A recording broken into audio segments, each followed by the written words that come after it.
More than 200 mass graves containing the remains of thousands of victims have been discovered in areas formerly controlled by ISIL in Iraq, according to a UN report that we have released today.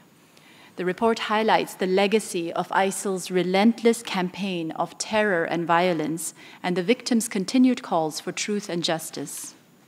While it is difficult to determine the total number of people in these graves, the smallest site in West Mosul contained 8 bodies, while the biggest is believed to be the Kasfa sinkhole south of Mosul, which may contain thousands.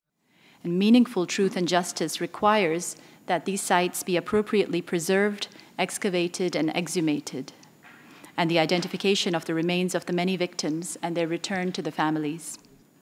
The UN High Commissioner for Human Rights, Michelle Bachelet, has said that ISIL's horrific crimes in Iraq have left the headlines, but the trauma of the victims' families endures, with thousands of women, men, and children still unaccounted for.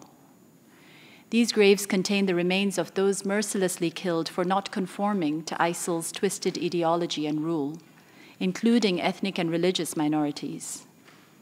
Truth, justice, and reparations are critical to ensuring a full reckoning for the atrocities committed by ISIL.